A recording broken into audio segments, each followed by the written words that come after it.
یہ کہنا بے جا نہ ہوگا کہ کاغذ کے ایک ٹکڑے نے پاکستان میں پہلے مارشاء اللہ کی راہ ہموار کی اور وقت کا دھارا بدل کر رکھ دیا۔ شہاب نامہ کے مطابق 9 جون 1958 کا دن تھا۔ سول سرونٹ قدرت اللہ شہاب اپنے دفتر میں بیٹھے کام کر رہے تھے۔ اسکندر مرزا جو آئین نافذ ہونے کے بعد صدر مملکت کے منصب پر جلوہ افروز تھے، حسب معمول پورے 1 بجے اپنے کمرے سے اٹھ کر قدرت اللہ شہاب کے دفتر کی کھڑکی کے پاس آئے اور پوچھا، کوئی ضروری کام باقی تو نہیں؟ قدرت اللہ شہاب نے نفی میں جواب دیا تو سکندر مرزا خدا حافظ کہہ کر ایوان صدر میں اپنے رہائشی حصے کی طرف روانہ ہو گئے۔ تھوڑی دور چل کر وہ اچانک رکے اور مڑ کر تیز تیز قدم اٹھاتے واپس قدرت اللہ شہاب کے پاس آ گئے۔ کمرے میں داخل ہوتے ہی وہ بولے، میں ایک ضروری بات تو بھول ہی گیا۔ یہ ضروری کام کیا تھا؟ اور کیا یہ بات سچ ہے کہ افواج پاکستان کے commander in chief general Ayub Khan باوردی وزیر دفاع، چیف مارشل ایڈمنسٹریٹر اور صدر ہی نہیں رہے، بلکہ انہوں نے چند گھنٹوں کے لیے وزیر اعظم کا منصب بھی سنبھالے رکھا؟ ترازو کے نئے سلسلے مارشاء اللہ کی تاریخ کی دوسری قسط میں آج ہم یہی سب کچھ جاننے کی کوشش کریں گے۔ میں ہوں بلال غوری اور آپ دیکھ رہے ہیں ترازو۔ قدرت اللہ شہاب اپنی خود نوشت شہاب نامہ کے صفحہ نمبر 709 پر میجر جنرل سکندر مرزا کے ضروری کام کا تذکرہ کرتے ہوئے لکھتے ہیں، یہ کہہ کر انہوں نے میز سے پریزیڈنٹ ہاؤس کی اسٹیشنری کا ایک ورق اٹھایا اور وہیں کھڑے کھڑے وزیر اعظم فیروز خان نون کے نام ایک 2 سطری نوٹ لکھا کہ ہماری باہمی متفقہ رائے کے مطابق بری افواج کے کمانڈر ان چیف کے طور پر جنرل محمد ایوب خان کی ملازمت میں 2 سال کی توسیع کے احکامات فوری طور پر جاری کر دیے جائیں۔ اس پر انہوں نے موسٹ امیڈیٹ کا لیبل اپنے ہاتھوں سے چسپاں کیا اور حکم دیا کہ وہ ابھی خود جا کر یہ نوٹ پرائم منسٹر کو دیں اور ان کے عملے کے حوالے نہ کریں۔ یہ مختصر سا پروانہ بڑی عجلت اور کس قدر لاپرواہی کے عالم میں لکھا گیا تھا۔ صدر سکندر مرزا کے ہونٹوں میں دبے سگریٹ کی راکھ بھی اس پر 2 بار گر چکی تھی، لیکن کاغذ کے اس چھوٹے سے پرزے نے ہمارے ملک کی تاریخ کا رخ موڑ دیا۔ جنرل ایوب خان کو اس سے پہلے بھی 2 بار مدت ملازمت میں توسیع دی جا چکی تھی۔ اگر جنرل ایوب خان کی مدت ملازمت میں تیسری بار توسیع نہ کی جاتی تو شاید مارشاء اللہ کے منحوس سائے پاکستان پر نہ منڈلاتے، لیکن 2 سالہ توسیع کی مدت ختم ہونے سے پہلے ہی ایوب خان عنان اقتدار پر قابض ہو گئے۔ جنرل ایوب خان اپنی سوانح حیات جس رزق سے آتی ہو پرواز میں کوتاہی میں نہایت درویشانہ انداز میں مدت ملازمت میں دی گئی اس توسیع کا ذکر کرتے ہوئے لکھتے ہیں کہ 9 جون کو سیکرٹری دفاع نے مجھے بتایا کہ آپ کے عہدے کی میعاد میں 2 سال کی توسیع ہو گئی ہے۔ اس کا اعلان دوپہر کو ہو گیا۔ جنرل ایوب خان کہتے ہیں کہ یہ توسیع کیسے عمل میں آئی اور اس کے بارے میں میرا رد عمل کیا تھا، اس کی کیفیت درج ذیل سگنل سے معلوم ہوگی۔ جنرل ایوب خان کی کتاب فرینڈز ناٹ ماسٹرز میں لکھا گیا ہے کہ مسٹر فیروز خان نون وزیر اعظم کی طرف سے کمانڈر ان چیف پاک آرمی کے نام تار 9 جون 1998۔ مجھے بڑی خوشی ہے کہ آپ نے 2 برس تک اور ہماری افواج کے کمانڈر ان چیف کے عہدے پر رہنا منظور کیا ہے۔ آپ ابھی بہت کم عمر ہیں، آپ کی عمر ابھی 51 سال ہے، لیکن تجربے اور قابلیت میں نہایت پختہ کار۔ پاکستان موجودہ حالات میں آپ کی خدمات سے محرومی کا نقصان کسی طرح برداشت نہیں کر سکتا، اور مجھے یقین ہے کہ پہلے کی طرح ملک کا دفاع آپ کے ہاتھوں میں محفوظ رہے گا۔ کمانڈر ان چیف کا جواب: میں اپنی ملازمت کی توسیع پر آپ کے تعریفی اور حوصلہ افزا پیغام کا شکر گزار ہوں۔ ذاتی طور پر مجھے سبکدوشی پر بھی ویسی ہی خوشی ہوتی جیسی اس عظیم الشان فوج کی خدمت کا مزید موقع ملنے پر ہوئی ہے، جس کی تعمیر میری عمر بھر کی تمنا رہی ہے۔ بہرحال میں نے 31 برس تک اس ملک کا نمک کھایا ہے، اور میں نے جو کچھ حاصل کیا اس کی بدولت وہ اسی کی ملکیت ہے۔ آپ مطمئن رہیں، میری بہترین خدمات فوج اور اس ملک کی خدمت کے لیے وقف رہیں گی۔ حقیقت یہ ہے کہ جنرل ایوب خان اپنی نوکری بچانے اور مدت ملازمت میں توسیع پانے کے لیے نہ صرف بے چین تھے بلکہ اپنے حلف سے روگردانی کرتے ہوئے وزیر اعظم کی جاسوسی بھی کروا رہے تھے، جیسا کہ ان خود ساختہ نجات دہندہ بندگان خاکی کا وتیرہ رہا ہے۔ ایک طرف تو ایکسٹینشن حاصل کرنے کے لیے ایڑی چوٹی کا زور لگایا جا رہا ہوتا ہے، اور دوسری طرف انوکھے لاڈلے اس فرمائش کا اظہار بھی کرتے ہیں کہ سویلین حکمران یہ تاثر دے کہ ذل الہی کو تو سبکدوشی پر بھی ویسی ہی خوشی ہوگی جیسی توسیع دیے جانے پر، مگر ملک کے وسیع تر مفاد میں ہم نے ان سے دست بستہ التجا کی کہ ہمیں یوں بے یار و مددگار چھوڑ کر نہ جائے، اور انہوں نے کمال شفقت کا مظاہرہ کرتے ہوئے یہ استدعا قبول کر لی ہے۔ الطاف گوہر کے مطابق وزیر اعظم فیروز خان نون کو معلوم تھا کہ بعض فوجی افسروں کے کئی سیاستدانوں سے سازشانہ روابط ہیں، مگر ان کے پاس اس کا تدارک کرنے کا اختیار نہیں تھا، کیونکہ commander in chief general Ayub Khan جو پہلے سے ہی اپنے سیاسی ایجنڈے پر عمل پیرا تھے، ان کے صدر سکندر مرزا سے قریبی تعلقات تھے۔ جنرل ایوب خان نے بعد ازاں الطاف گوہر سے بے تکلفانہ گفتگو کے دوران اس بات کا اعتراف کیا کہ وہ وزیر اعظم کی جاسوسی کروا رہے تھے۔ جنرل ایوب خان نے کہا کہ فیروز خان نون اپنی بیوی کے زیر اثر تھا اور جنرل شیر علی کو پروموٹ کرنا چاہتا تھا، مگر میرے لڑکے اس پر نظر رکھے ہوئے تھے۔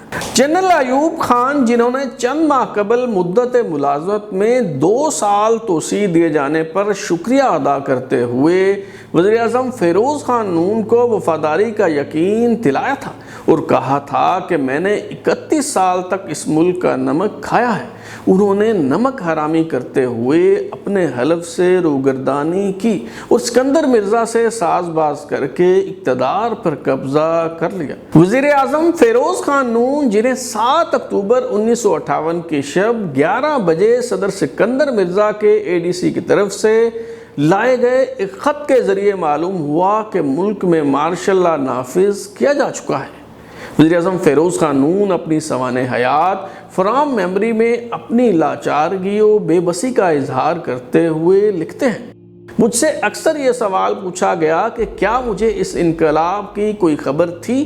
نہیں، ہرگز نہیں۔ جس دن میں نے وزارت عظمیٰ کا منصب سنبھالا اسی روز سے مجھے معلوم تھا کہ سکندر مرزا کنٹرول ڈیموکریسی کے خواہاں ہیں۔ انہوں نے مجھ سے کہا کہ کیوں نہ انٹیلیجنس ادارے کے سربراہ مسٹر انور علی اور مغربی پاکستان پولیس کے IG مسٹر شریف خان کو تہران بھیج دیا جائے تاکہ وہ پولیس کی تنظیمیں نو کر سکیں۔ میں نے ان کی بات سے اتفاق تو کیا، تاہم مجھے کچھ شک گزرا کہ یہ درخواست حکومتی چینل کے بجائے صدر سکندر مرزا کی طرف سے کیوں کی گئی ہے۔ چند ماہ پہلے صدر سکندر مرزا ہی کے اصرار پر مغربی پاکستان بارڈر پولیس کی سربراہی فوج کے حوالے کر دی گئی تھی، لیکن اگر مجھے مارشل لا کے نفاذ کی صحیح تاریخ اور وقت معلوم ہوتا تو بھی میں انہیں کیسے روک پاتا۔ محض وزیر اعظم ہی کیا، ان کی کابینہ میں شامل وزراء بھی اس صورتحال سے بے خبر تھے۔ نواب اکبر بگٹی، جو فیروز خان نون کی کابینہ میں وزیر مملکت برائے دفاع تھے، اکبر بگٹی کراچی کے پیلس ہوٹل میں ٹھہرے ہوئے تھے۔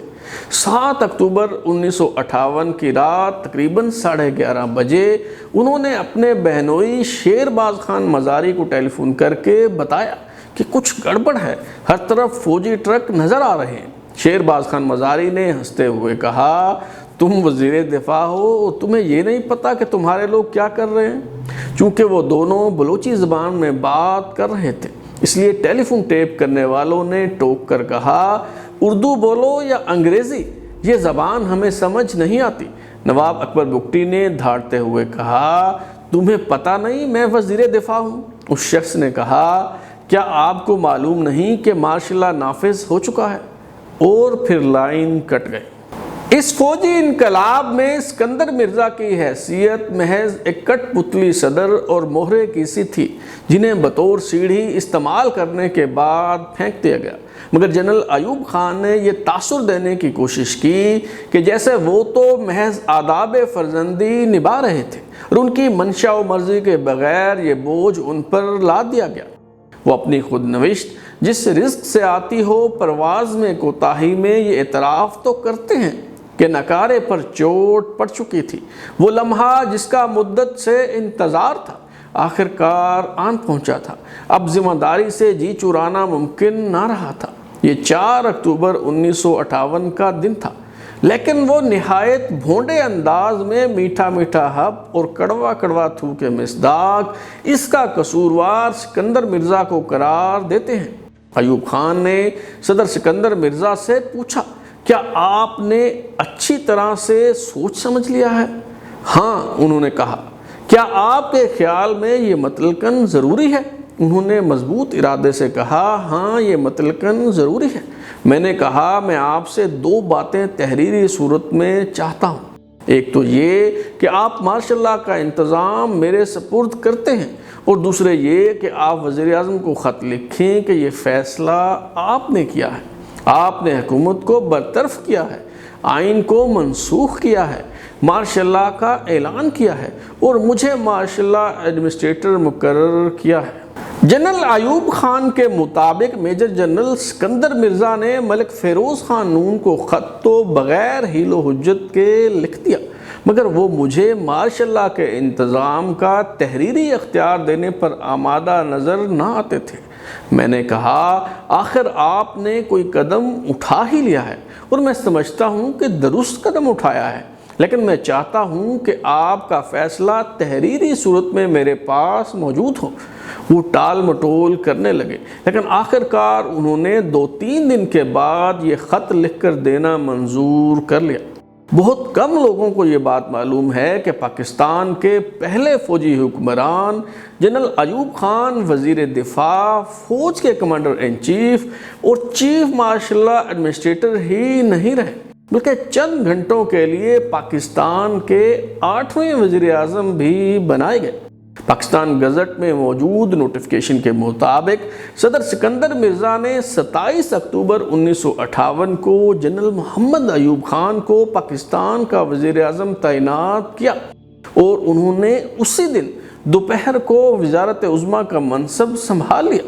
جنرل اعظم خان، جنرل واجد علی برکی، محمد ابراہیم، جنرل کے ایم شیخ، عبد القاسم خان، خان ایف ایم خان، ذوالفقار علی بھٹو اور محمد حفیظ الرحمان کو وزیر اعظم جنرل ایوب خان کی کابینہ میں شامل کیا گیا۔ اس نوٹیفیکیشن کے اجراء کے وقت صدر سکندر مرزا کو یہ بھی یاد نہ رہا کہ جنرل ایوب خان فوج کے کمانڈر ان چیف تو ہیں، مگر سپریم کمانڈر نہیں، کیونکہ بطور سربراہ ریاست افواج پاکستان کے supreme commander major general Sikandar Mirza خود تھے۔ وہی صدر سکندر مرزا جن کے لکھے ہوئے خط کو جواز بنا کر جنرل ایوب خان اقتدار پر قابض ہوئے، انہیں 20 دن بعد ایوان صدر سے بے دخل کر دیا گیا، اور اس فوجی انقلاب کی ذمہ داری بھی سکندر مرزا پر ہی عائد کی گئی۔ 27 اکتوبر 1958 کی دوپہر chief martial law administrator general Ayub Khan نے وزارت عظمیٰ کا منصب سنبھالا، اور سورج ڈھلتے ہی انہوں نے صدر کی شیروانی زیب تن کرنے کے منصوبے پر عمل درآمد کا آغاز کر دیا۔ فوجی حکمران چاہتے تو اس کارروائی کے لیے بھی صدر مملکت سے باقاعدہ اجازت نامہ حاصل کر لیتے، مگر انہوں نے محض بندوق کی نوک پر زبردستی استعفیٰ لینے پر اکتفا کیا۔ 27 اکتوبر 1958 کی رات جنرل واجد علی برکی، جنرل اعظم اور جنرل خالد شیخ ایوان صدر میں داخل ہوئے۔ صدر سکندر مرزا کے سٹاف نے بہتیرا کہا کہ صاحب اس وقت آرام کر رہے ہیں اور مخل نہیں ہوا جا سکتا، لیکن جرنیل اتنی آسانی سے کہاں ٹلتے ہیں۔ وہ سیڑھیاں چڑھ کر اوپر جانے لگے تو شب خوابی کا لباس زیب تن کیے صدر سکندر مرزا سے خوابگاہ کے باہر ہی ملاقات ہو گئی۔ صدر سکندر مرزا کو اپنے انجام کی پہلے سے ہی خبر تھی۔ انہوں نے مزاحمت کیے بغیر پوچھا، کاغذات لے کر آئے ہو؟ فوجی افسروں نے ایک فائل آگے بڑھا دی جس میں ایک کاغذ پر پہلے سے ٹائپ شدہ استعفے پر دستخط لے لیے گئے اور صدر مملکت کو کہا گیا، اٹھا لیں پاندان اپنا، آپ کو ابھی اسی وقت ایوان صدر سے نکلنا ہوگا۔ یوں چند گھنٹوں کے وزیر اعظم جنرل ایوب خان نے اپنی کابینہ کے 3 وزراء کو ایوان صدر بھیج کر صدر سکندر مرزا کو گھر بھیج دیا، اور وہ ضروری کام جو 9 جون 1958 کو ایوان صدر سے جاتے ہوئے سکندر مرزا کو اچانک یاد آیا تھا، شاید یہ اسی کے ثمرات تھے کہ اب انہیں نہایت رسوا کن انداز میں ملک سے جلا وطن کیا جا رہا تھا۔ سکندر مرزا کو نہ جانے کس طرح کے اندیشے لاحق ہوں گے، مگر ان کی بیگم ناہید مرزا کو تو بس یہ فکر کھائے جا رہی تھی کہ اب میری بلیوں کا کیا ہوگا۔ ایوب خان کا دعویٰ ہے کہ سکندر مرزا کی بیوی کو بلیوں کے علاوہ بھی بہت سی پریشانیاں تھیں۔ وہ اپنی کتاب جس رزق سے آتی ہو پرواز میں کوتاہی میں صفحہ نمبر 92 پر لکھتے ہیں، ہمیں برابر اطلاعات ملتی رہیں کہ ان کی بیوی ہمیشہ ان کے پیچھے پڑی رہتی ہے کہ ایوب خان کے خلاف جلد کچھ کرو۔ جب میں مشرقی پاکستان سے واپس آیا اور ماری پور ایئرپورٹ پر اترا تو میجر جنرل شیر بہادر میرے پاس آئے اور کہنے لگے کہ آپ کے جانے کے بعد پاکستان ایئر فورس کے کموڈور رب کو صدر جنرل سکندر مرزا نے ٹیلی فون کیا تھا اور پوچھا تھا، کیا تم اس ملک کے وفادار ہو؟ رب نے کہا، ہاں میں وفادار ہوں۔ کیا میرے بھی بحیثیت صدر وفادار ہو؟ رب نے کہا، ہاں میں وفادار ہوں۔ کیا تم میرے احکامات کی تعمیل کرو گے خواہ اس میں تمہاری جان خطرے میں پڑ جائے؟ اس کے جواب میں رب نے کہا، مجھے احکامات معلوم ہونے چاہیے۔ سکندر مرزا نے کہا، میں چاہتا ہوں کہ تم جا کر 3 جرنیلوں کو گرفتار کر لو۔ ان کے نام ہیں جنرل یحییٰ خان، جنرل شیر بہادر اور جنرل حمید۔ جنرل ایوب خان کا یہ دعویٰ نہایت مبہم اور مشکوک معلوم ہوتا ہے، کیونکہ کوئی شخص خواہ کتنا ہی بھونپو کیوں نہ ہو، اسے یہ بات بہت اچھی طرح سے معلوم ہوگی کہ پاکستان میں فضائیہ اور بحریہ کسی صورت بڑی افواج کے مد مقابل نہیں آ سکتی۔ کوئی ایئر فورس افسر خواہ کتنا ہی بہادر کیوں نہ ہو، آرمی کے جرنیلوں کو گرفتار کرنا ہرگز اس کے بس کی بات نہیں۔ ایئر فورس کو تو پہلے مارشل لا کے نفاذ کے وقت ہی اپنی حیثیت کا اندازہ ہو گیا تھا۔ ایئر مارشل اصغر خان جو تب پاک فضائیہ کے پہلے مقامی سربراہ تھے اور انہیں 1957 میں اس وقت کے وزیر اعظم اور وزیر دفاع حسین شہید سہروردی نے تعینات کیا تھا، وہ لکھتے ہیں کہ 7 اکتوبر 1958 کو رات 9 بجے مجھے ایوان صدر بلایا گیا۔ میں ایوان صدر پہنچا تو ایوب خان اور بریگیڈیئر یحییٰ خان کے علاوہ بڑی فوج کے کچھ دوسرے آفیسر موجود تھے۔ سکندر مرزا نے مجھے بتایا کہ انہوں نے آئین منسوخ کر دیا ہے اور مارشل لا نافذ کر کے حکومت فوج کے سپرد کرنے کا فیصلہ کر لیا ہے۔ مجھے اس منصوبے کا پہلے سے کوئی علم نہ تھا۔ مجھے کہا گیا کہ میں اگلے چند گھنٹے یہیں ٹھہروں، شاید اس لیے کہ اس سارے عرصے میں منصوبہ مکمل ہو جانا تھا۔ جنرل ایوب خان کے ان دعووں کی صدر سکندر مرزا تردید کرتے ہیں اور ان کا خیال ہے کہ محض ان سے استعفیٰ لینے کے لیے یہ کہانی گھڑی گئی۔ سکندر مرزا کے بیٹے ہمایوں مرزا جو امریکہ کے پاکستان میں سفیر ہلڈرتھ کے داماد تھے، انہوں نے اپنی تصنیف فرام پلاسی ٹو پاکستان میں سکندر مرزا کا موقف تحریر کیا ہے۔ وہ لکھتے ہیں کہ ایوب خان کے بقول سکندر مرزا ایئر کموڈور مقبول رب کے ہاتھوں جن جنریلوں کو گرفتار کرانے کی بات کرتے ہیں، سکندر مرزا کے مطابق ان میں سے 2 تو کراچی میں موجود ہی نہ تھے بلکہ 700 میل دور راولپنڈی میں تھے۔ لہٰذا ان کی گرفتاری کی بات محض افسانہ ہے۔ دوسری بات اس سے بھی زیادہ دلچسپ ہے، وہ بتاتے ہیں کہ ایئر کموڈور رب جن کے ایک بیان پر جرنیلوں کی گرفتاری کی کہانی گھڑی گئی، وہ اس لیے بھی قابل اعتماد نہیں ہے کہ وہ صدر سکندر مرزا سے پہلے سے ہی ناراض تھے اور انہیں نقصان پہنچانے کے لیے کسی موقع کی تاک میں تھے۔ سکندر مرزا کے بقول اس کا سبب یہ تھا کہ ایئر کموڈور مقبول رب ایئر فورس کا کمانڈر ان چیف بننے کی خواہش رکھتے تھے، لیکن ان کی غیر ذمہ داری اور کھلنڈرے پن کی وجہ سے انہیں نظر انداز کر کے ایئر مارشل اصغر خان کو یہ عہدہ دے دیا گیا تو وہ ان کے خلاف ہو گئے اور انہیں نقصان پہنچانے کے لیے اس منصوبے میں شریک ہو گئے۔ گرفتاری کے مبینہ احکامات کے بعد چیف مارشل ایڈمنسٹریٹر اور وزیر اعظم جنرل ایوب خان، جو افواج پاکستان کے کمانڈر ان چیف بھی تھے، انہوں نے صدر مملکت سکندر مرزا سے ملاقات بھی کی۔ اس موقع پر ان کا طرز تکلم بتاتا ہے کہ اقتدار کے اس کھیل میں سکندر مرزا کی حیثیت محض ایک کٹ پتلی کی سی تھی اور وہ صدر مملکت کو اپنا اردلی سمجھ رہے تھے۔ ایوب خان خود لکھتے ہیں کہ میں ان کے پاس گیا اور کہا کہ آپ کا ارادہ کیا ہے؟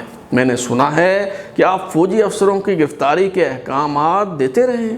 انہوں نے تردید کرنے کی کوشش کی اور کہا کہ آپ کو غلط اطلاع ملی ہے، اس میں ذرہ بھر سچ نہیں۔ میں نے انہیں تنبیہ کی، دیکھیے یہ عیاری اور چال بازی ختم کیجیے، ہوشیار رہیے، آپ آگ سے کھیل رہے ہیں، حالانکہ اس کی کچھ ضرورت نہیں ہے۔ ہم سب آپ کی وفاداری کا دم بھرتے ہیں، تو پھر آپ ایسی شرارتیں کیوں کر رہے ہیں؟ مارشاء اللہ کی تاریخ بیان کرنے کا یہ سلسلہ جاری ہے۔ آئندہ ایک ساتھ میں معلوم ہو سکے گا کہ ایوب خان کے مارشاء اللہ کے سنہری دور کی حقیقت کیا ہے۔ اگر آپ اپنی رائے دینا چاہتے ہیں یا پھر کوئی تجویز تو ہمارا واٹس ایپ نمبر 033284105537 دستیاب ہے۔ اپنا فیڈ بیک دیں، لائک کریں، سبسکرائب کرنے کے بعد بیل آئکن یعنی گھنٹی دبائیں اور دیکھتے رہیں ہمارا چینل ترازو۔